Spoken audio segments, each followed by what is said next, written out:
பாஜகவை பொறுத்தவரை ஒண்ணுதாங்க, உங்க வரலாற்றை பற்றி எல்லாம் அவன் கவலைப்படவே மாட்டான். ஆதாரம் இருக்கிறதா இல்லையா கவலைப்பட மாட்டாங்க. தொல்லியல் சாட்சி இருக்கிறதா இல்லையா அதை பற்றி எல்லாம் கவலைப்பட மாட்டார்கள். நாங்க பிடிச்ச முயலுக்கு 3 கால், அவ்வளவுதான். இதை ஏற்றுக்கொள்ள வேண்டும் என்பதுதானே அவருடைய ஒரே வாதம். அதனால் தானே அயோத்தியில் இருக்கிற மசூதியை இடித்துவிட்டு அங்கே ராமர் கோயிலை கட்டி இப்போது விழா கொண்டாடி கொண்டிருக்கிறார்கள். அங்கே ராமர் கோயில் கட்டுவதற்கு என்ன வரலாற்று ஆவணம் இருக்கிறது? ஏதோ இந்தியாவில் பாஜக தான் இந்துக்களுக்கான கட்சியா? இந்த நாட்டில் இருக்கிற மற்ற கட்சிகளை நம்ம இந்துக்களுக்கு விரோதமான கட்சியா? வேறு ஒரு மதத்துக்கு எதிரியான கட்சியா? மத சார்பற்ற கொள்கையிலே நம்பிக்கை உள்ள இருக்கிற எல்லா கட்சிகளுமே இந்துக்களுக்கான கட்சி, இஸ்லாமியர்களுக்கான கட்சி, கிறிஸ்துவர்களுக்கான கட்சி, மத வேறுபாடு இல்லாமல் மக்கள் நலனை பாதுகாப்பதிலே அக்கறை கொண்டிருக்கிற கட்சி. எனக்கு பாஜக அப்படி கேட்கிறாங்கிறத பத்தி கூட நான் கவலைப்படலை. RSS காரன் இப்படி சொல்றானேங்கிறத பத்தி கூட கவலைப்படல. தெருவில் போற நாய் குறைக்குதேன்னு யாராவது கவலைப்படுவானா? குறைப்பது நாயினுடைய தொழில். அது மாதிரி RSS பாஜக அதனுடைய தொழிலை செய்கிறார்கள், அவ்வளவுதான். நீதிபதி சுவாமிநாதன் அவர்களை பார்த்து கேட்கிறேன், அந்த இடத்துல நீங்கள் சொல்லுகிற இடத்துல தீபத்தை ஏற்றி விட்டால் என்ன புதுசா நடந்துற போகுது? அதனால இந்துக்களுக்கு என்ன பரிசு கிடைக்க போகிறது? அதனால இந்துக்களுக்கு என்ன பலன் கிடைக்க போகிறது? மதுரையிலே இருக்கிற, திருப்பரங்குன்றத்தில் இருக்கிற இந்துக்கள் எல்லாரும் அப்படி கோரிக்கை வைத்தார்களா? எந்த இந்து கோரிக்கை வைத்தார்? பாஜகவை சார்ந்திருக்கிற ராம் ரவிக்குமார் என்கிற ஒரு RSS காரர் மட்டும் கோரிக்கை வைத்தாரே தவிர வேறு யார் கோரிக்கை வைத்தார்கள்? இந்த பட்டாளத்தோட எடப்பாடியும் போய் சேர்ந்திருக்காரு பாருங்க. எடப்பாடி கடைசியா எங்க போய் சேர போறாரோ தெரியல.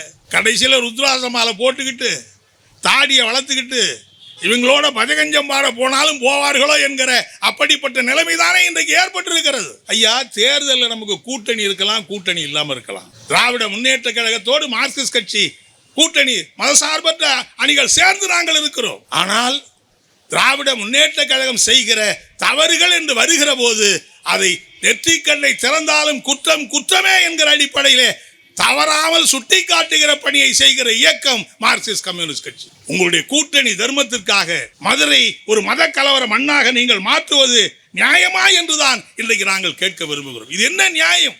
இது என்ன எம்ஜிஆருடைய கொள்கை, ஜெயலலிதாவுடைய கொள்கை? மதுரை மண்ணிலே நடைபெறுகிற ஒரு வரலாற்று சிறப்புமிக்க உண்ணாநிலை போராட்டத்திற்கு தலைமையேற்றிருக்கிற மார்க்சிஸ்ட் கம்யூனிஸ்ட் கட்சியினுடைய மாவட்ட செயலாளர்கள் அருமை தோழர் மா கணேசன் அவர்களே, தோழர் கே ராஜேந்திரன் அவர்களே, இந்த வரலாற்று சிறப்புமிக்க உண்ணாவிரத போராட்டத்தை தொடங்கி வைத்து உரையாற்றியிருக்கிற நாடாளுமன்ற உறுப்பினர், நம்முடைய மாநில செயற்குழு உறுப்பினர் அருமை தோழர் வெங்கடேசன் அவர்களே, இந்த மாபெரும் உண்ணாவிரத போராட்டத்தை ஒருங்கிணைத்து இங்கே சிறப்புரையாற்றி அமர்ந்திருக்கிற அருமை தோழர் மெதுக்கூர் ராமலிங்கம் அவர்களே, தோழர் சாமுவேல் ராஜ் அவர்களே, கட்சியினுடைய முன்னணி தலைவர்களே, காலையிலே இருந்து இந்த உண்ணாவிரத போராட்டத்திலே கலந்து கொண்டு வாழ்த்துரை வழங்கி களத்திலே இருக்கிறது நீங்கள் மட்டுமல்ல, நாங்களும் உங்களோடு சேர்ந்து களம் காண தயாராக இருக்கிறோம் என்று அறிவித்து சென்றிருக்கிற மதசார்பற்ற முற்போக்கு கூட்டணி கட்சியை சார்ந்திருக்கிற அன்பிற்குரிய தலைவர்களே, ஒரு வரலாற்று சிறப்புமிக்க இந்த உண்ணாநிலை போராட்டத்தில் காலையிலே இருந்து அயர்வில்லாமல் மிகுந்த எழுச்சியோடு கலந்து கொண்டிருக்கிற அன்பிற்குரிய தோழர்களே, தோழியர்களே, நண்பர்களே, ஊடக நண்பர்களே, உங்கள் எல்லாருக்கும் என்னுடைய முதற்கண் பணிவான வணக்கம். நான் துவங்குகிற போதே நம்முடைய நாடாளுமன்ற உறுப்பினர் அருகிலே வந்து, நீங்கள் எவ்வளவு நேரம் பேசினாலும் பரவாயில்லை, ஆனால் 5 மணிக்குள்ளே நீங்கள் முடித்து விட வேண்டும் என்று ஒரு நிபந்தனை போட்டு சென்றார். ஒருவேளை 5 மணிக்கு மேலே உங்களால் பசி தாங்க முடியாமல் நிலை ஏற்பட்டு விடுமோ என்கிற கவலை அவருக்கு ஏற்பட்டிருக்கும். நான் இந்த நேரத்தில் உறுதியாக சொல்லிக்கொள்ள விரும்புவது, பசி அல்ல, பட்டினி அல்ல, உயிரே போகிற நிலைமை வந்தாலும் அதற்காக உயிரை கொடுக்க தயாராக இருக்கிற தொண்டர்கள் கொண்டிருக்கிற இயக்கம்தான் மார்க்சிஸ்ட் கம்யூனிஸ்ட் கட்சி என்பதை நான் இங்கே குறிப்பிட்டு காட்ட விரும்புகிறேன். இப்படி சொல்கிறதுனால நான் ரொம்ப நீண்ட நேரம் பேசுகிறீங்கன்னு நீங்கள் யாரும் அச்சப்பட வேண்டிய அவசியம் இல்லை. ஏனென்றால் காலையிலே இருந்து ஏதோ ஒரு பல்கலைக்கழகத்திலே ஆய்வு பணி நடக்கிற போது ஆராய்ச்சியாளர்கள் மத்தியிலே பேராசிரியர்கள், பெரும்புதை நிருபணர்கள் பல்வேறு ஆய்வு உரைகளை ஆற்றுவதைப் போல வரலாற்று ரீதியாக, தொல்லியல் ரீதியாக, இலக்கிய ரீதியாக, அரசியல் ரீதியாக, கடைசியாக நம்முடைய வழக்கறிஞர் வாஞ்சிநாதன் அவர்கள் நீதித்துறை ரீதியாக பல்வேறு வாதங்களை எல்லாம் இங்கே எடுத்து வைத்திருக்கிறார்கள். எனவே அதிகமாக அந்த விவரங்களுக்குள்ளே போக வேண்டிய அவசியம் இருப்பதாக நான் கருதவில்லை. உண்மையில் இந்த நேரத்தில் இந்த உண்ணாவிரத போராட்டத்தை நடத்துவது மட்டுமல்லாமல் மதுரையிலே திருப்பரங்குன்றத்தை ஒரு வன்முறை கூடமாக மாற்றுவதற்கு சங்கிகள் கூட்டம் களத்திலே இறங்குகிற போது அந்த சங்கிகளை களத்திலே சந்திப்பதற்கு நாங்கள் தயார் என்கிற முறையில் எண்ணற்ற போராட்டங்களை மதுரை மாவட்டத்திலே இருக்கிற மார்க்சிஸ்ட் கம்யூனிஸ்ட் கட்சி தோழர்கள் நடத்தி கொண்டிருக்கிறார்கள். எவ்வளவு பிரம்மாண்டமான உண்ணாவிரதம்! ஆண்களுக்கு நிகராக பெண்களும் இங்கே கலந்து கொண்டிருக்கிறார்கள். ஒரு நாள் தன்னுடைய வேலை ஊதியம் அனைத்தையும் இழந்தாலும் பரவாயில்லை, இந்த மதுரை மண்ணுக்கு வந்திருக்கிற சோதனையை போக்குவதற்கு என்னுடைய பங்கும் இருக்க வேண்டும் என்கிற முறையிலே தான் இங்கே ஒவ்வொருவரும் உறுதியோடு இந்த உண்ணாவிரத போராட்டத்தில் கலந்து கொண்டிருக்கிறார்கள். அவர்களுக்கெல்லாம் மார்க்சிஸ்ட் கம்யூனிஸ்ட் கட்சியுடைய மாநில குழுவின் சார்பில் நெஞ்சார்ந்த வாழ்த்துக்களை பாராட்டுக்களை இந்த நேரத்திலே நான் உறுதியாக்கிக் கொள்ள விரும்புகிறேன். அது மட்டுமல்ல, எப்போதெல்லாம் இப்படிப்பட்ட ஆபத்து இந்தியாவுடைய பகுதியில் இருக்கிற ஊர்களுக்கு வருகிறதோ அப்போதெல்லாம் களத்திலே நின்று அங்கே அமைதியை பாதுகாக்கிற இயக்கம் மார்க்சிஸ்ட் கம்யூனிஸ்ட் கட்சி.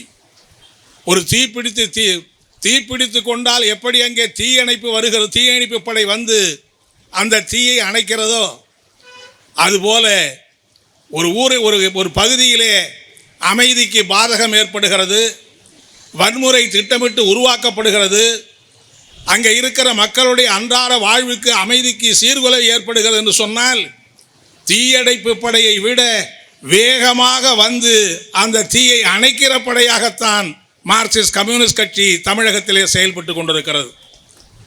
எனவே இன்றைக்கு திருப்பரங்குன்றத்தை பற்றி நிறைய பேசியிருக்கிறார்கள். அநேகமாக இதையெல்லாம் தொகுத்தால் ஒரு பெரிய ஆவணமாக கூட வெளியிட முடியும். நம்முடைய கேள்வி என்னவென்று சொன்னால், யாரும் அங்கே திருப்பரங்குன்றத்திலே தீபந்தத்தை ஏற்க வேண்டாம் என்று யாராவது சொல்லியிருக்கிறார்களா? காலங்காலமாக ஏற்றக்கூடிய அந்த இடத்திலே தான் ஏற்றுகிறோம் என்கிறார்கள்.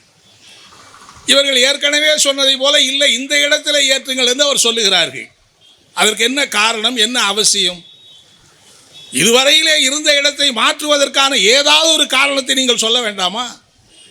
ஏதாவது ஒரு ஆதாரத்தை சொல்ல வேண்டாமா? அப்படியெல்லாம் சொல்லுவதற்கு அவர்கள் தயாராக இல்லை.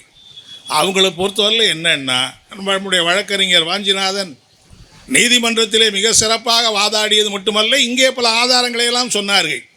அதாவது பாஜகவை பொறுத்தவரையில் ஒன்று தாங்க, உங்கள் வரலாற்றை பற்றியெல்லாம் அவன் கவலைப்படவே மாட்டான். ஆதாரம் இருக்கிறதா இல்லையா கவலைப்பட மாட்டாங்க. தொல்லியல் சாட்சி இருக்கிறதா இல்லையா அதை பற்றியெல்லாம் கவலைப்பட மாட்டார்கள்.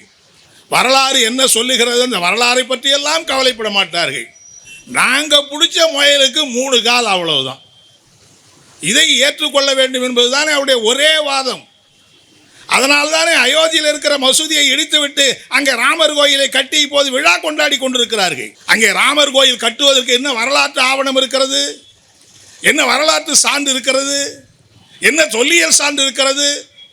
ஆகவே ஒரு இடத்திலே அவர்கள் பதம் பார்த்து விட்டார்கள், அதை பயன்படுத்தி வெற்றி பெற்று விட்டார்கள். அதே ஆயுதத்தை இந்தியா பூரா பயன்படுத்தணும் விரிவுபடுத்திக்கிட்டே இருக்காங்க. இன்றைக்கு இந்தியா முழுவதும் இருக்கிற 3000க்கு மேற்பட்ட மசூதிகள், கிறிஸ்துவ தேவாலயங்களை குறிவைத்து அவர்கள் காய்களை நகர்த்தி கொண்டிருக்கிறார்கள். அங்கே இருக்கிற மசூதிகள் மீது வழக்குகளை போடுகிறார்கள், தேவாலயங்கள் மீது வழக்குகளை போடுகிறார்கள். அந்த வழக்குகளை ஏதாவது ஒரு தீர்ப்பை வாங்கி அதை காரணமாக பயன்படுத்தி அதை இடித்துவிட்டு அங்கே இந்து கோயில்களை கட்டுங்கள் என்கிறார்கள். நாங்கள் என்ன கேட்குறோம்னா, ஏதோ இந்தியாவில் பாஜக தான் இந்துக்களுக்கான கட்சியா? இந்த நாட்டில் இருக்கிற மற்ற கட்சிகளை நம்ம இந்துக்களுக்கு விரோதமான கட்சியா? வேறு ஒரு மதத்துக்கு எதிரியான கட்சியா?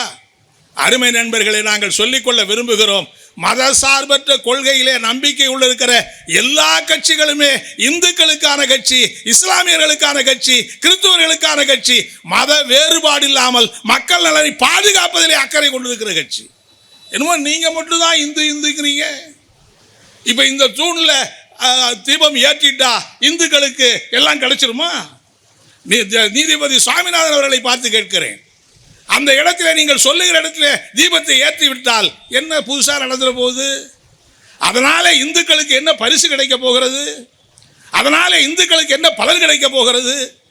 மதுரையில் இருக்கிற, திருப்பரங்குன்றத்தில் இருக்கிற இந்துக்கள் எல்லாரும் அப்படி கோரிக்கை வைத்தார்களா? எந்த இந்து கோரிக்கை வைத்தார்? பாஜகவை சார்ந்திருக்கிற ராம் ரவிக்குமார் என்கிற ஒரு RSS காரர் மட்டும் கோரிக்கை வைத்தாரே தவிர வேறு யார் கோரிக்கை வைத்தார்கள்? எனவே நாங்கள் என்ன கேட்க விரும்புகிறோம்னா, இது தீபம் ஏற்றுகிற பிரச்சனையை ஒரு தேசிய பிரச்சனையாக மாற்றி விட்டார்கள். நாடாளுமன்றத்திலே பேசுகிற வாதிக்கிற பிரச்சனையாக மாற்றி விட்டார்கள். நாடு முழுவதும் பாஜக இன்றைக்கு திருப்பரங்குன்றத்திலே தீபம் ஏற்ற மறுத்து விட்டார்கள் என்று முழங்குகிற காட்சிகளை நாம் பார்க்கிறோம்.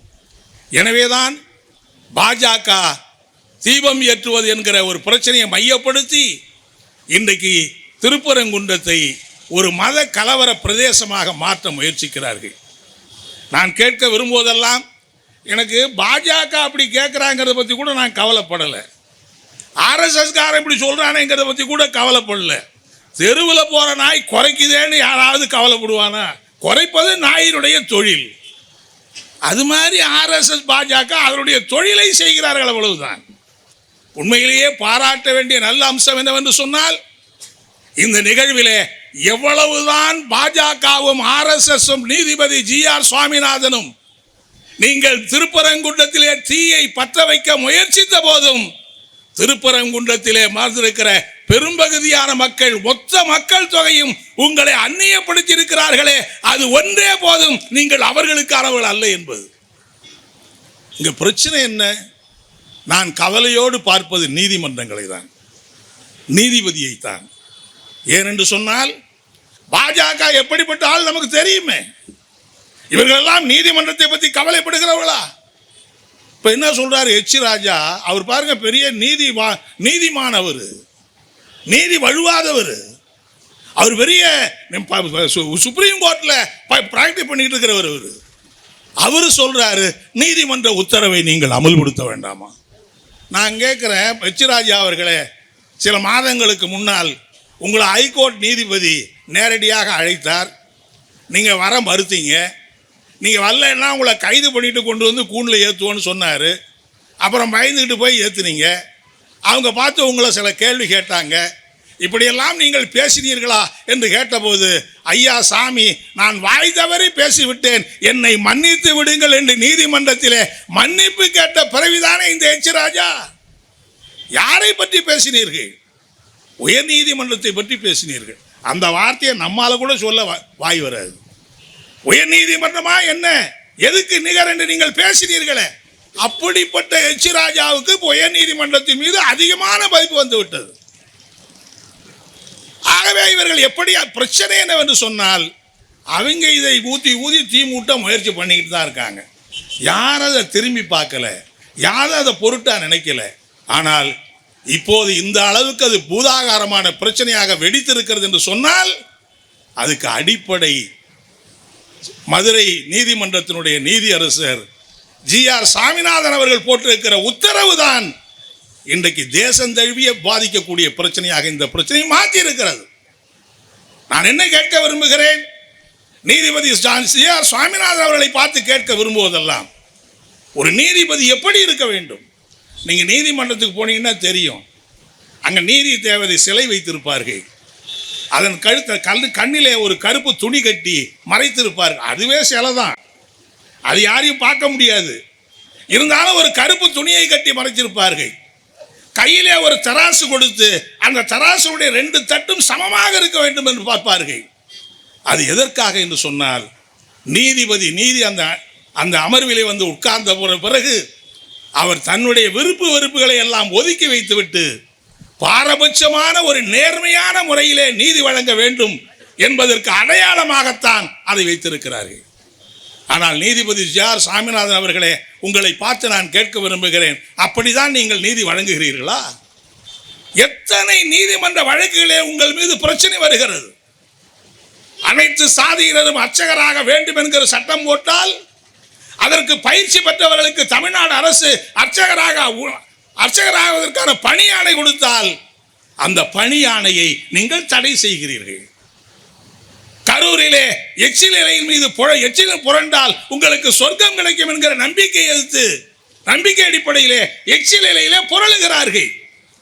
அது ஒரு மூட பழக்க வழக்கம், அது செய்யக்கூடாது அப்படின்னு தமிழ்நாடு அரசாங்கம் ஒரு உத்தரவு போட்டா, நீதிபதி GR சாமிநாதன் அவர்களே, தமிழ்நாடு அரசாங்கத்தினுடைய உத்தரவுக்கு நீங்கள் தடை போடுகிறீர்கள்.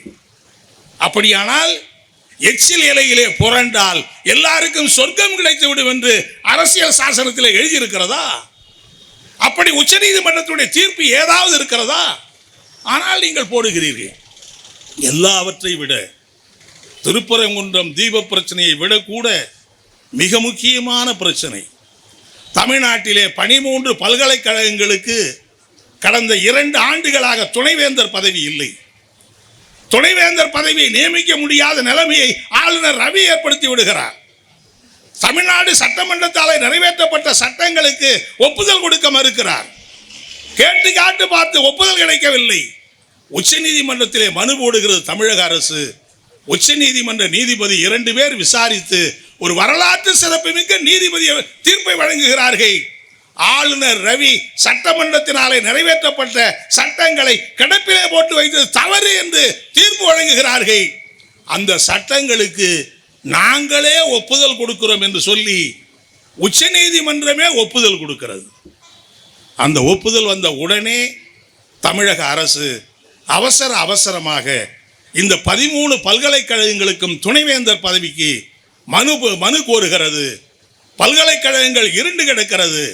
பட்டமளிப்பு விழாவை நடத்த முடியவில்லை. பல்கலைக்கழகங்களில் கொள்கை ரீதியான முடிவு எடுக்க முடியவில்லை. பல்கலைக்கழக நிர்வாகங்களே ஸ்தம்பித்து போயிருக்கிறது. மாணவர்களுடைய எதிர்காலமே பாதிப்புக்குள்ளாகி இருக்கிறது. எனவே உடனடியாக துணைவேந்தர் பதவியை அமைப்பதற்கான நடவடிக்கை எடுக்கிற போது ஒரு வழக்கறிஞர் வழக்கு போடுகிறார். எந்த சட்டங்களுக்கு உச்ச நீதிமன்றம் ஒப்புதல் கொடுத்ததோ அந்த சட்டத்திலே இருக்கிற ஒரு பிரிவுக்கு நீங்கள் தடை கொடுக்க வேண்டும் என்று அவர் வழக்கு தொடுக்கிறார். அந்த வழக்கை கோடைகால விடுமுறை காலத்திலே நீதிபதி GR சாமிநாதன் ஏற்றுக்கொள்ளுகிறார். அவர் விசாரித்து அவசரமாக ஒரு தடை உத்தரவு போடுகிறார். அரசின் சார்பிலேயும் நீதிபதி வழக்கறிஞர் வில்சன் அவர்களும் ஒரு வார அவகாசம் கொடுங்கள், நாங்கள் அரசின் சார்பிலே பதில் தாக்கல் செய்கிறோம் என்று கூட சொல்லுகிறார்கள். அதையெல்லாம் கேட்காமல் அந்த உத்தரவுகளுக்கு, அந்த சட்டங்களுக்கு ஒரு பிரிவுக்கு தடை உத்தரவு கொடுத்து விட்டார். அதனாலே இன்றைக்கு 13 பல்கலைக்கழகங்களிலே துணைவேந்தர் போட முடியாமல் பல்கலைக்கழகங்கள் தள்ளாடி கொண்டிருக்கிறது. இதன் மீது இன்றைக்கு உச்சநீதிமன்றத்திலே தமிழக அரசு வழக்கு தொடுத்திருக்கிறது. உச்சநீதிமன்றம் எப்போது அதை முடிவு செய்ய போகிறான்னு தெரியவில்லை. எதற்காக? நான் GR சாமிநாதன் அவர்களை பார்த்து கேட்கிறேன். இந்த 13 பல்கலைக்கழகம் தானே தமிழகத்தினுடைய எதிர்காலம்.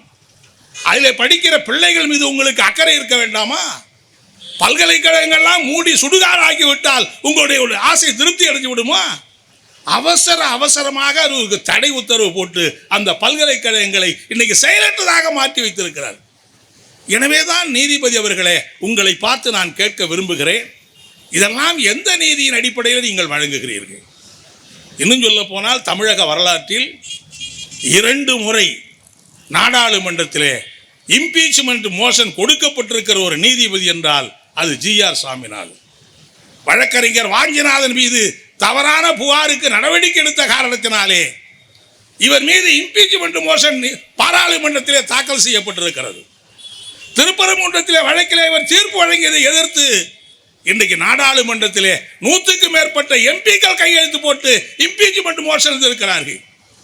இப்படிப்பட்ட ஒரு நீதிபதியாக இருக்க வேண்டுமா என்றுதான், நீதிபதியாக நீடிக்க வேண்டும் என்றுதான் நமக்கு முன்னாலே இருக்கிற கேள்வி எழும்புகிறது. ஒரு நீதியரசர், நீதிபதி தவறான முறையிலே நீதி வழங்கிவிட்டால் அது எவ்வளவு பாதிப்புகளை ஏற்படுத்தும் என்பதை நாடே பார்த்து கொண்டிருக்கிறது. ஏன் இதே மண்ணில் பாண்டிய மன்னன் கோவலனை குற்றவாளி என்று தீர்ப்பளித்து உடனடியாக மரண தண்டனை விதித்து விட்டான்.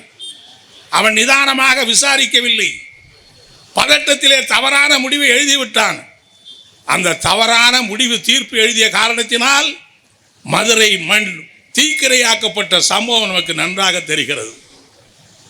கண்ணகி நேரடியாக அவைக்கு அந்த அரச மண்டபத்துக்கு சென்று நீங்கள் செய்தது தவறு என்று நிரூபித்த போது அந்த மன்னன் சொன்னான், யானோ மன்னன் யானே கல்வன் என்று அங்கேயே வீழ்ந்து மரணமடைந்தான். அவருடைய துணைவியாரும் மரணமடைந்தார். தவறான நீதிக்கு பாடம் புகட்ட வேண்டும் என்கிற காரணத்தினால்தான் கண்ணகி மதுரையே தீக்கிரையாக்கியதாக அந்த இலக்கிய அந்த வழக்கு அந்த வரலாறு சொல்லுகிறது. ஒரு நீதி தவறாக இழைக்கப்பட்டு விட்டால் எவ்வளவு பெரிய கொடுமை நடக்கும் என்பதற்கு அதுதானே உதாரணம். எனவே அப்படிப்பட்ட பொறுப்பில் இருக்கிற நீங்கள் திரும்ப திரும்ப இந்த நீதிமன்றத்தை நீதிபதியாக நீங்கள் வழங்குகிறீர்கள், திரும்ப திரும்ப நீங்கள் அதையே வற்புறுத்துகிறீர்கள் சொன்னால் நான் உச்ச நீதிமன்றத்தினுடைய தலைமை நீதிபதியை கேட்க விரும்புகிறேன். ஏற்கனவே இந்தியா கூட்டணி சார்பில் நாடாளுமன்றத்திலே இம்பீச்மெண்ட் மோஷன் கொடுக்கப்பட்டிருந்தாலும் உச்ச நீதிமன்ற தலைமை நீதிபதி அவர்கள் இந்த RSS அடிமட்ட தொண்டனாக செயல்பட்டு கொண்டு அரசியல் நிர்ணய சபை அரசியல் சாசனத்துக்கு விரோதமாக செயல்பட்டு கொண்டிருக்கிற GR சாமிநாதன் அவர்களை தமிழகத்தை விட்டு வேறு மாநிலங்களுக்கு பணிக்கு நீங்கள் மாறுதல் செய்ய வேண்டும் என்கிற கோரிக்கையை இந்த மேடையிலே நான் பகிரங்கமாக எழுப்ப விரும்புகிறேன். நீதிமன்றங்களுக்கு ஒன்றும் புதுதல்ல. சமீபத்திலே சென்னை உயர் நீதிமன்றத்தில் இருந்த நிஷா பானு என்கிற ஒரு வழக்கு நீதிபதி கேரள நீதிமன்றத்துக்கு மாற்றப்பட்டிருக்கிறார். அவர் ஏன் மாற்றப்பட்டார், எதனாலே மாற்றப்பட்டார் என்பதெல்லாம் நமக்கு தெரியாது. மாற்றியது சரியா தவறா என்பது நமக்கு தெரியாது. ஆனால் நிஷா பானு மீது இப்படிப்பட்ட எந்த பிரச்சனையும் வரவில்லையே.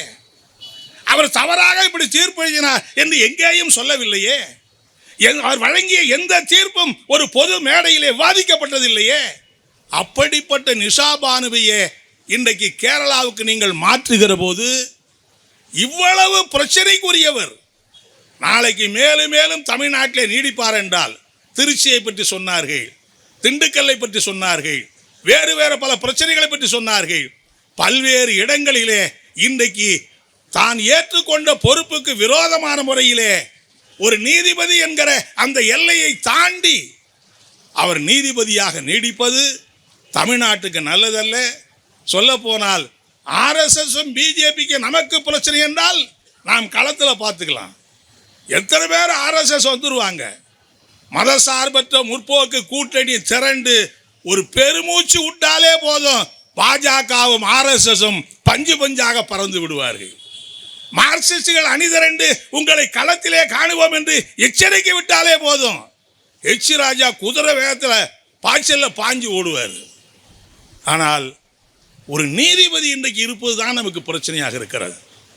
அவர் வழங்குகிற நீதித்துறை நீதிபதி நீதி தீர்ப்புகள் தான் இன்றைக்கு பிரச்சனையாக இருக்கிற காரணத்தினால்தான் இப்படிப்பட்ட அந்த நீதிபதி நீடிக்க கூட நாங்கள் ஒன்றும் ஒரு பதவி நீக்கம் கூட செய்ய சொல்லலை. அது பாராளுமன்றம் தான் செய்ய முடியும். சாதாரணமாக ஒரு நீதிபதியை பணிமாற்றம் செய்வதற்கு உச்ச நீதிமன்றத்துக்கு வாய்ப்பு இருக்கிற போது அதை ஏன் செய்யக்கூடாது? இன்னும் இதுவரைக்கும் கெட்டது போதாதா? இன்னும் இவராலே நீதிமன்றத்தினுடைய பெயர் கெட வேண்டுமா என்பதை உச்ச நீதிமன்றம் தான் தீர்மானிக்க வேண்டும் என்று இந்த நேரத்தில் நான் கேட்டுக்கொள்ள விரும்புகிறேன். அதே போல இன்றைக்கு தமிழ்நாடு அரசு நீதிபதி இப்படி உத்தரவுகளை போடுகிற போது உண்மையிலேயே நான் இந்த நேரத்தில் தமிழ்நாடு முதலமைச்சருக்கும் தமிழ்நாட்டு அரசுக்கும் என்னுடைய நெஞ்சார்ந்த பாராட்டுகளை வாழ்த்துக்களை நான் தெரிவித்துக் கொள்ள விரும்புகிறேன். இருந்தால் என்ன பிரச்சனை வருகிறது? இவர் உத்தரவு போடுறாரு, அங்கே போய் கொடி ஏற்றுங்கன்னு 5 மணி வரைக்கும் கொடி ஏற்றலை. உடனே அவர் ஒரு நீதிமன்ற அவமதிப்பு வழக்கு வருது. உடனே அதை விசாரணைக்கு ஏற்றுக்கிறாரு. அங்கே இருக்கிற அரசு வழக்கறிஞர் சொல்கிறாரு, நீதிபதி அவர்களே நீங்கள் 6 மணிக்கு தான் கொடி ஏற்றணும் உத்தரவு போட்டிருக்கீங்க, தீபம் ஏற்றணும் போட்டிருக்கீங்க, மணி 5 தான் ஆகுது, அதுக்குள்ளவே நீங்கள் உங்கள் உத்தரவு நிறைவேறவில்லை என்று எப்படி முடிவுக்கு வர முடியும் என்று ஒரு வழக்கறிஞர்கள் கேட்கிறார்கள். ஓ அப்படியா? அப்படியானால் நான் 6:05க்கு எடுத்துக்கொள்கிறேன், 6:05க்கு வழக்கு எடுத்துக்கொள்கிறேன். இதெல்லாம் ஒரு நீதிபதி செய்கிற காரியமா? GR சாமிநாதன் அவர்களை அங்கே தீபம் ஏற்றுவதற்கென்று ஒரு முறை இருக்கிறது. யார் வேணாலும் போய் தீபம் ஏற்ற முடியுமா? மனுதாரர் போய் தீபத்தை ஏற்ற முடியுமா? ஒரு வழக்கில் வேறு ஏதோ ஒரு பிரச்சனை வருதுன்னா மனுதாரரே போய் ஒரு ஹாஸ்பிட்டலில் ஒரு டாக்டர் நல்லா ட்ரீட்மெண்ட் பண்ணலை, மனுதாரர் சொல்கிறாரு. ஆகவே நீங்கள் கோர்ட்டு ஸ்டாஃப் அனுப்பிச்சு நீங்கள் போய் ட்ரீட்மெண்ட் பண்ணி உத்தரவு போட முடியுமா? நீங்கள் நினைச்சதெல்லாம் உத்தரவு போடுறீங்க. என்ன தனிக்காட்டு ராஜாவா நீங்கள்? உங்களுக்கு எல்லையே கிடையாதா? வரைமுறையே கிடையாதா? இதையெல்லாம் பார்த்த அரசாங்கம், அந்த அதிகாரிகள், மதுரை காவல்துறை ஆணையர் அவர்களும் மாவட்ட ஆட்சியர் அவர்களும் அவர்களை நாங்கள் அனுமதிக்க மாட்டோம் என்று தடுக்கிறார்கள். என்ன பிரச்சனை? ஆஞ்சிநாதன் மிக அழகாக சொன்னார். ஏற்கனவே பல வழக்குகளில் இங்கேதான் தீபம் ஏற்ற வேண்டும் என்று உத்தரவு இருக்கிறது. நீங்க புதுசா ஒரு இடத்த உத்தரவு சொல்றீங்க. இப்ப எந்த உத்தரவை அமல்படுத்துறது? நீங்கள் பதில் சொல்ல வேண்டாமா? மாறி ரெண்டு நீதிபதி டிவிஷன் பெஞ்ச் உத்தரவு இருக்கிற போது அதுக்கு விரோதமா நீங்க உத்தரவு போட்டா எந்த உத்தரவு அமலாக்குறது? நம்முடைய கமிஷனர் அவர்களும் மாவட்ட ஆட்சியர் இல்லை, இது சட்டம் ஒழுங்கு பிரச்சனை ஏற்படும், எனவே நாங்கள் 144 பிறகு போடுகிறோம், எனவே நீங்கள் உள்ளே செல்ல முடியாது என்று தடுக்கிறார்கள்.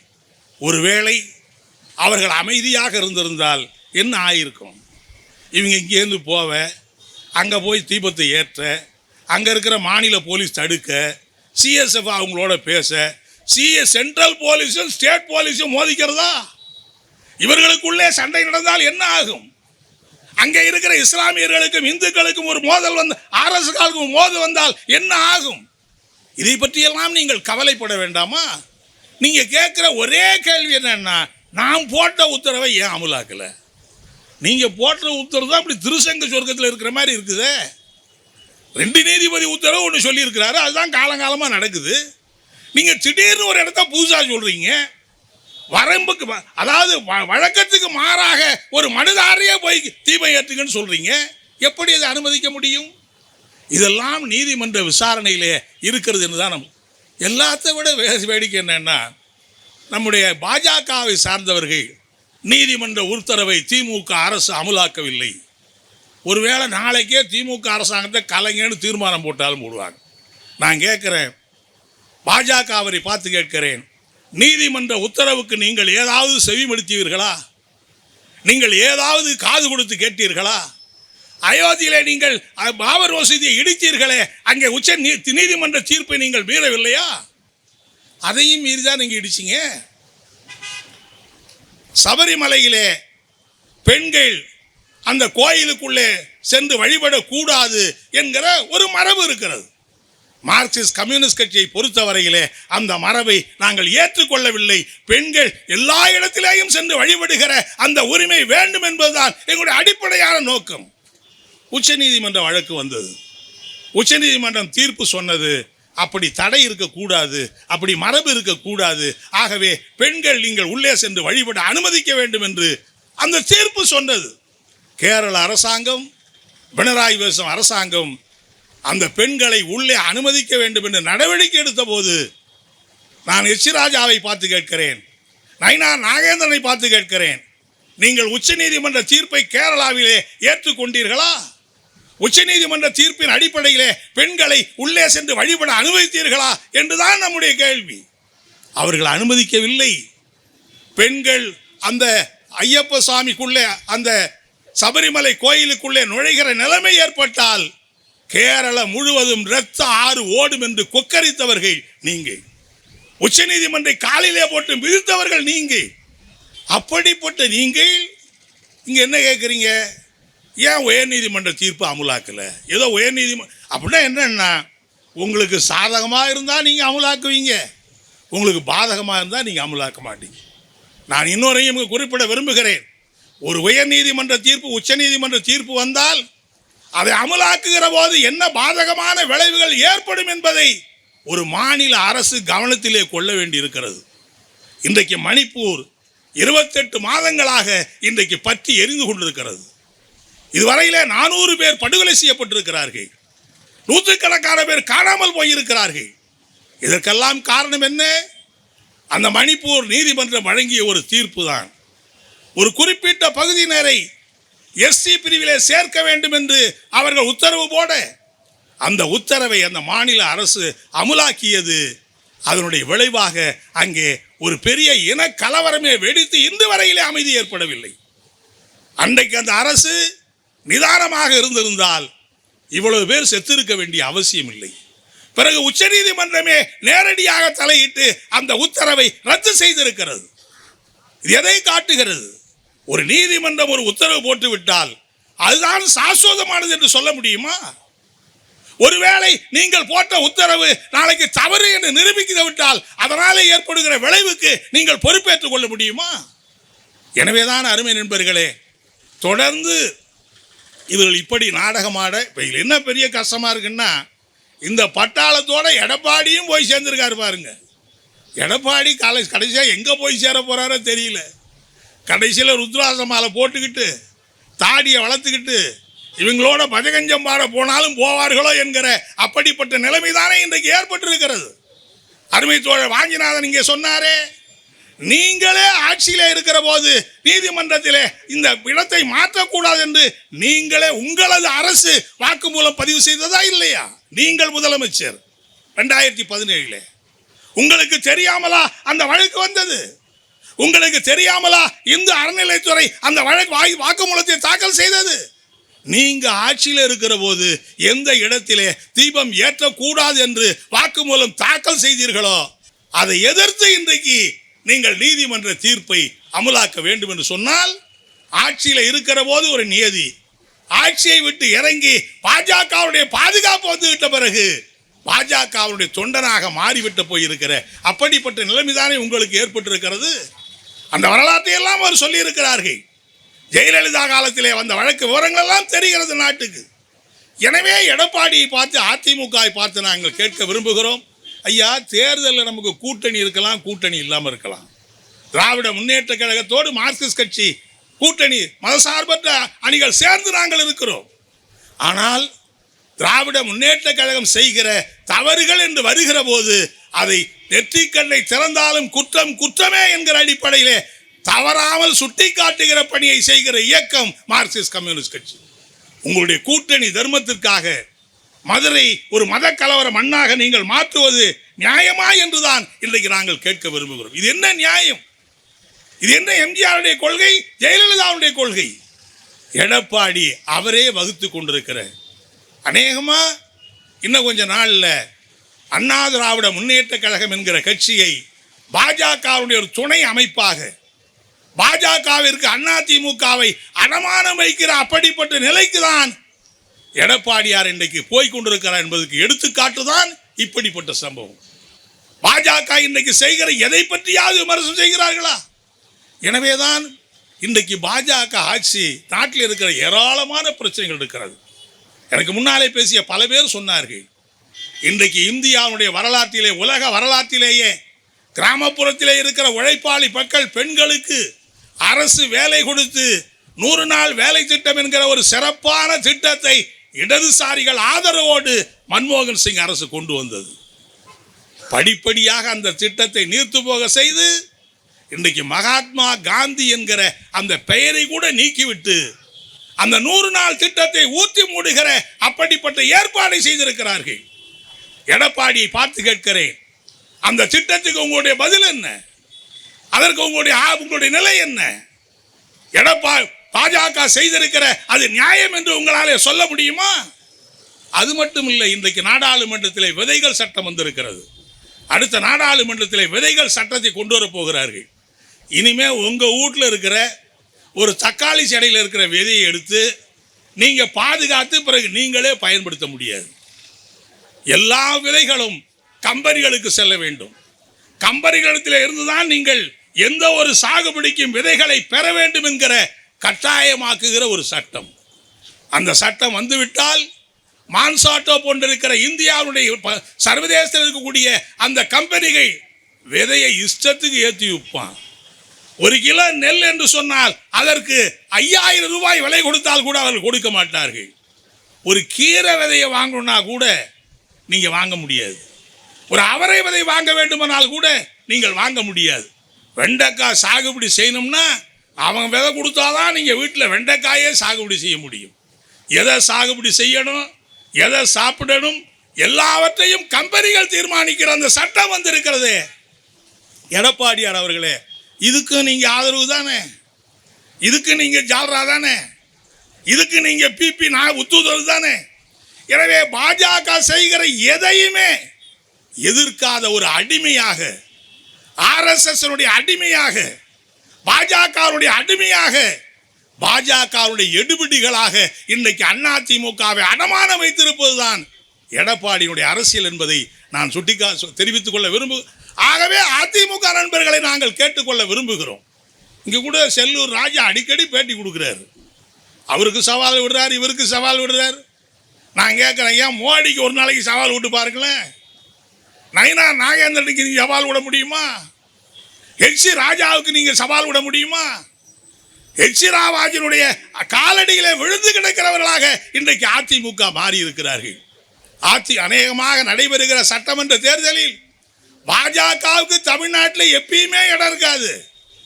இந்த தேர்தலிலே ஒரு புதிய முடிவு வரப்போகிறது. எனவேதான் மார்க்சிஸ்ட் கம்யூனிஸ்ட் கட்சி இப்படிப்பட்ட பிஜேபி RSS அதற்கு ஒத்துப்போகிற நீதிமன்றத்தினுடைய துணையை வைத்துக்கொண்டு எப்படியாவது ஒரு மத கலவரத்தை உருவாக்கிவிட வேண்டும். சின்ன பிரச்சனை கிடைச்சா போதும். கோயமுத்தூர்ல 91ஆம் ஆண்டு என்ன நடந்தது? அங்கே ஒரு போலீஸ் கான்ஸ்டபிள் வழியில் டிராஃபிக்கில் நின்று இருந்தார். அவர்கிட்ட போகிறப்போ டிராஃபிக்கில் ஒரு சர்ச்சை, 2 பேர் சண்டை போட்டுக்கிட்டு அந்த போலீஸ்காரர் செத்து போனார். தவறு தான். ஆனால் அதை பயன்படுத்தி கோயமுத்தூர் நகரத்தையே அழித்து விட்டார்களே. 27 பேரை படுகொலை செய்தார்களே. அதற்கு பிறகு 6 மாதங்களுக்கு பின்னால் நடந்த வெடிகுண்டு சம்பவத்திலே 52 பேர் செத்தார்களே. ஒரு சின்ன சம்பவத்தை ஊதி பெரிதாக்கி கோயமுத்தூரை இன்று வரையிலே ஒரு சோக கீதம் இருக்கிற நகரமாக மாற்றி இருக்கிறார்கள். அதே போன்றுதானே தமிழகத்தினுடைய பல்வேறு பகுதியில். எனவேதான் பாஜக என்கிற அந்த ஆபத்து, இந்தியாவை கபலீகரம் கொண்டு இருக்கிற ஆபத்து தமிழ்நாட்டுக்குள்ளே நுழைய முயற்சிக்கிறது. அதற்கு இந்து மதம் என்கிற பெயரிலே திருப்பரங்குன்றத்திலே தீபம் என்கிறார்கள், இன்னொரு இடத்திலே இன்னொன்றை சொல்லுவார்கள், வேறொரு இடத்திலே வேறொன்று சொல்லுகிறார்கள். எது கையிலே கிடைக்கிறதோ அதை எடுத்து அமைதியினுடைய கோயிலாக இருக்கிற, அமைதியினுடைய இருப்பிடமாக இருக்கிற தமிழகத்தை இடித்து தரைமட்டமாக்க பார்க்கிறார்கள். எல்லாவற்றை விட அவங்களுடைய நோக்கம் என்னன்னா, அதாவது இன்னைக்கு நாட்டில் இருக்கிற வேற எதை பற்றி யாரும் பேசக்கூடாது. இன்னைக்கு விவசாயம் அழிந்து போயிருக்கிறது, வேலையில்லா திண்டாட்டம் பெருகி கொண்டிருக்கிறது, விலைவாசி உயர்வு வெண்ணை முட்டி கொண்டிருக்கிறது, தங்கத்தின் விலை நம்மெல்லாம் தங்கம் வாங்கவே முடியாது. ஒரு பவுன் தங்கம் 1.25 லட்சம் ரூபாங்கிறான். இது எங்கே போய் முடியுமா தெரியவில்லை.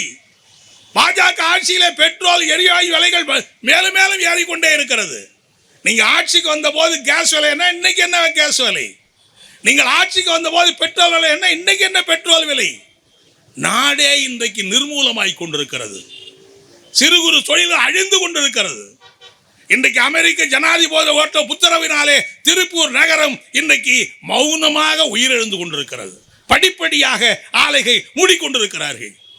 தமிழகமே இந்தியாவையே சுடுகாடாக்குகிற அப்படிப்பட்ட ஒரு கொள்கை நீங்கள் கடைபிடித்துக் கொண்டு உங்கள் ஆட்சியில் அவர் கூட சொன்னார், ஏதாவது நல்ல திட்டம் இங்கே போட்டிங்களா? நம்ம சச்சிதானந்தன் கேட்டார், மதுரைக்கு மட்டுமா நல்ல திட்டம் போடல, அவங்க தமிழ்நாட்டுக்கு மட்டுமா நல்ல திட்டம் போடல?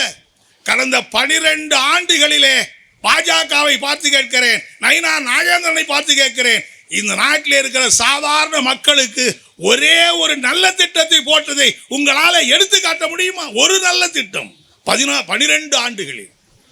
எனவே இந்த நாட்டினுடைய மொத்த சொத்தையும் அம்பானிக்கும் அதானிக்கும் அடமான வைக்கக்கூடிய ஒரு ஆட்சி உங்கள் ஆட்சி. 4 நாளைக்கு முன்னாடி பத்திரிகையில் தேர்தல் கமிஷன் அறிவிச்சிருக்கிறான், பாஜக இந்த நாட்டிலே இருக்கிற பெரிய தொழில் முதலாளிகளிடம் எவ்வளவு பணம் வாங்கிறீர்கள் என்று சொல்லியிருக்கிறார்கள். 6100 கோடி ரூபாய் இந்த ஒரு ஆண்டுக்கு மட்டும் தேர்தல் நிதியாக 6100 கோடி ரூபாயை கார்ப்பரேட் நிறுவனங்கள் உங்களுக்கு கொடுக்கிறார்களே, அது எதற்கு கைமாறு? கடந்த ஆண்டு 4000 கோடி கொடுத்தானே, அதற்கு எதற்கு கைமாறு? நீங்கள் அவர்கள் சேவம் செய்யக்கூடிய அதற்கு கைமாறு அல்லவா? எனவேதான் இப்படிப்பட்ட கொள்கைகளை மூடி மறைத்து விட்டு இங்கே மசூதியை இடி, அங்கே தீப்பந்தத்தை ஏற்று, இங்கே கோயிலுக்குள்ள நுழ, வேற ஏதாவது செய்ய என்று இந்திய நாட்டு மக்களை மத அடிப்படையிலே மோத வைக்கிற ஒரு பிரித்தாளும் சூழ்ச்சியை கையாளுகிற ஒரு கயவாளி கூட்டம் தான் இன்றைக்கு பாஜக RSS என்கிற கூட்டம். அதனால்தானே தேச விடுத்து தலைவராக இருந்த மகாத்மா காந்தியவே கொன்று குவித்தார்கள். இன்னைக்கு மகாத்மா காந்தி பெயரையே இல்லாமல் அழித்து விட்டார்களே. டெல்லி மாநகரத்திலே நேரு பேரிலே மிகச்சிறந்த மியூசியம் இருந்தது. அந்த நேரு மியூசியத்தை பெயரை மாற்றி விட்டார்கள். இவர்களுக்கு நேருவை பிடிக்காது, மகாத்மா காந்தியை பிடிக்காது, விடுதலைக்கு போராடிய வேற யாரும் பிடிக்காது. இவர்களுக்கு பிடித்ததெல்லாம் ஆர்எஸ்எஸ் தலைவர்கள், பிஜேபி தலைவர்கள். இந்த நாட்டை காட்டி கொடுத்திருக்கிற சுதந்திர போராட்டத்தின் போது காட்டி கொடுத்த அப்படிப்பட்ட சவார்கருக்கு இன்றைக்கு சிலை வைக்கிற நீங்க, மன்னிப்பு கடிதம் எழுதி கொடுத்தவனுக்கு பாராளுமன்றத்திலே படம் வைக்கிற நீங்க, இந்த நாட்டிலே மகாத்மா காந்தி பெயரையே அழித்து விட்டீர்கள், நேருவின் பெயரையே அழித்து விட்டு. இதெல்லாம் வாத்து வரக்கூடாது, இதையெல்லாம் ஊடகங்கள் செய்யக்கூடாது என்பதற்காகத்தான் இன்றைக்கு ஒவ்வொரு ஊரிலே பிரத்யேகமான ஒரு பிரச்சனை கையில் எடுத்திருக்கிறார்கள். அந்த அடிப்படையில் தான் திருப்பரங்குன்றத்திலே இந்த பிரச்சனையை கையில் எடுத்து ஒரு அமைதியை கெடுக்கிற அப்படிப்பட்ட முயற்சி எடுக்கிறார்கள். மார்க்சிஸ்ட் கம்யூனிஸ்ட் கட்சி சொல்வதெல்லாம் தமிழ்நாட்டிலே திராவிட முன்னேற்ற கழக அரசு இன்றைக்கு இந்த பிரச்சனையிலே ஒரு சரியான நிலை எடுத்து மதுரை அமைதியாக இருக்கிறது என்று சொன்னால் மதுரையில் பண்பட்ட மக்கள் இருக்கிறார்கள் என்பது மட்டுமல்ல, மாநில அரசு ஒரு நியாயமான நேர்மையான நடவடிக்கை எடுத்த காரணத்தினால்தான் இன்றைக்கு அமைதியாக இருக்கிறது. எனவே உடனடியாக சென்னை உயர்நீதிமன்றத்திலே மேல்முறையீடு, உடனடியாக உச்ச நீதிமன்றத்திலே மேல்முறையீடு என்று செய்வதன் மூலம் இன்றைக்கு அமைதிக்கு பங்கம் விளைவிக்கிற முயற்சி ஏற்படுகிற போது அதை தடுக்கிற ஒரு நடவடிக்கையிலே உறுதியாக இருந்திருக்கிற தமிழக அரசு, அதற்கும் என்னுடைய பாராட்டுக்களையும் வாழ்த்துக்களையும் இந்த நேரத்திலே நான் தெரிவித்துக் கொண்டு, நிச்சயமாக மதுரையிலே மட்டுமல்ல, சில மாதங்களுக்கு முன்னால் பக்கத்திலே இருக்கிற நம்முடைய ஆனைமலை இருக்கிறது, அந்த ஆனைமலை அந்த அழகர் மலை இருக்கிறது, கனிம பொருளை வெட்டி எடுப்பதற்கு ஏலம் கொடுத்து அந்த ஆபத்து வருகிற போது நான் பிஜேபியை பார்த்து கேட்கிறேன், நயினார் நாகேந்திரனை பார்த்து கேட்கிறேன், எடப்பாடியை பார்த்து கேட்கிறேன், செல்லூர் ராஜை பார்த்து கேட்கிறேன். அந்த டங்ஷன் கனிம வளம் என்கிற பேரிலே ஆனைமலையும் அழகர் மலையும் அங்கே இருக்கிற பல நூற்றுக்கணக்கான கிராமங்கள் காலி செய்யப்பட்ட அப்படிப்பட்ட ஆபத்து நிறைந்த போது அதை எதிர்த்து களம் கண்ட மகத்தான இயக்கம் மார்க்சிஸ்ட் கம்யூனிஸ்ட் கட்சி என்பதை நான் பெருமையோடு சொல்லிக்கொள். அப்படிப்பட்ட அந்த மகத்தான இயக்கத்தை தலைமை தாங்கி நடத்தியவர் தான் நாடாளுமன்ற உறுப்பினராக இருக்கிற அருமை தோழர் வெங்கடேசன் என்பதை உங்களால் மறுக்க முடியுமா? அதனால்தான் அவர் பேரில் கோபம். இதாக இல்லாத பொல்லாது எழுத வேண்டியது.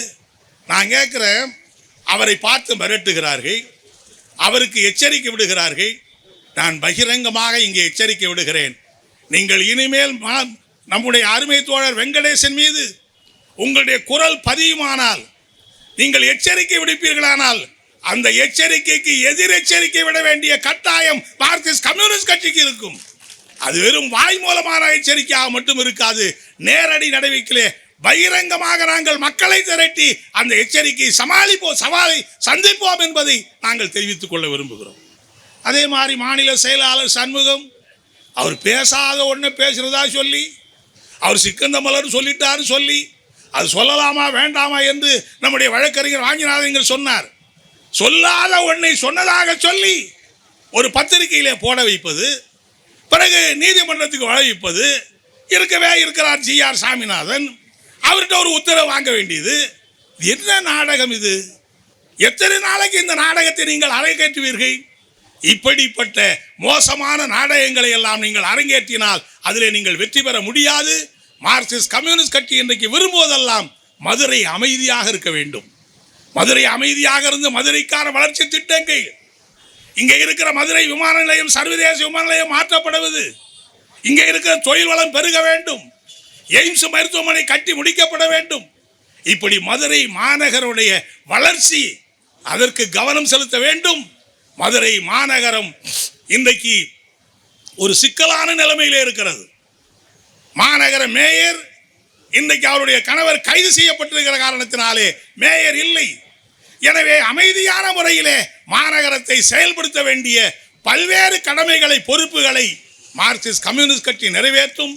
எந்த சூழ்நிலையிலும் எப்படிப்பட்ட சவால் வந்தாலும் பாஜக RSS அந்த கபட நாடகத்தை நாங்கள் அரங்கேற்ற விட மாட்டோம் என்பது மட்டுமல்ல, வரலாறு காலம் முழுவதும் மத நல்லிணக்கத்துக்கு மக்கள் ஒற்றுமைக்கும் பெயர் பெற்றிருக்கிற மதுரை மாவட்ட மக்கள், திருப்பரங்குன்ற மக்கள், ஒருபோதும் பிஜேபி RSS உடைய சதிக்கு அடிபடிய மாட்டார்கள் என்பதை இந்த நேரத்திலே தெரிவித்து, உண்ணாவிரத போராட்டத்திலே கலந்து கொண்டிருக்கிற உங்கள் எல்லாருக்கும் உங்களுடைய வாழ்த்துக்களை தெரிவித்து இந்த உண்ணாவிரத போராட்டத்தை நிறைவு செய்து விடைபெறுகிறேன். நன்றி, வணக்கம்.